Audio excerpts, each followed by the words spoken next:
Multiplayer definitely is at the centre of Crackdown 2. Non-stop crazy action.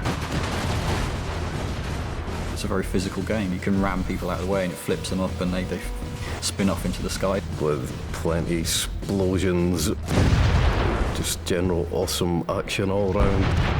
Picking up vehicles, throwing them across the road. A multitude of weapons at your disposal. If you can break it off, you can use it and you can hit people with it. It can just cause complete devastation. We just thought, right, well, let's go all out. Let's give them as much as we possibly can. In order to make things clean, you destroy everything.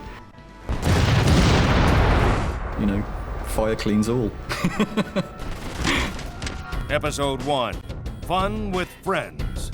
A lot of people love the fact that you can have this open world environment and mess around with your mates. We've doubled the amount of players for co-op. We've turned it up to 4-player co-op, 4 times the people, 4 times the fun, basically. There's so many things to do in the city, it's pretty remarkable that we've managed to fit that in. We have to make all of those missions support 4 players.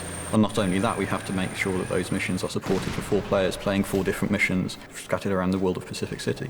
You've got all of the, as everybody knows, the orbs. It's about making sure that, you know, you have that group experience with orbs, like Renegade Orbs, where, you know, they actually make it pretty tricky for you to get hold of them and they run away from you. You know, one person can chase them and another person can figure out where they're going and kind of help out. Races, so you've got rooftop races, road races. You've got all the achievements in the game as well, and there are a bunch of stats that we track that also go on leaderboards. I'm getting excited, citizen. Must remain composed. One thing we're pretty proud of is that you can then seamlessly go from your campaign game into your multiplayer game. There was a few times when you'd be playing the game and somebody would enter your game when you were testing and you didn't actually know they were in, and then suddenly this rocket would come from the side and there's one of the guys who's just joined your game and started blowing everything up. If friends come home from school or work or whatever, they just jump straight into your game. The player can come at a problem from 4 different sides and just defeat it that much faster. We've added turreted weapons to all of the vehicles as well. Nominate one guy to drive, he jumps in, 3 of you jump in the back of the vehicle, one of you might have a rocket, another guy a heavy machine gun. You can just be a 100-mile-an-hour killing machine soaring through the city. It's awesome.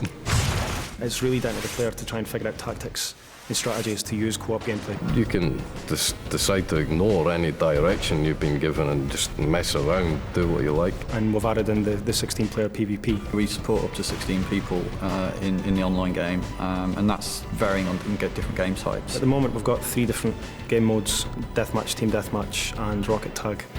Rocket tag's a little bit different. Basically, you've got to carry the orb for as long as possible, and the longer you carry it, the more points you score. Everybody's chasing one guy, rather than it being kind of everybody against everybody. It's a lot more over the top than what's around at the moment. We want people to play it as long as possible and really create, you know, a community for Crackdown.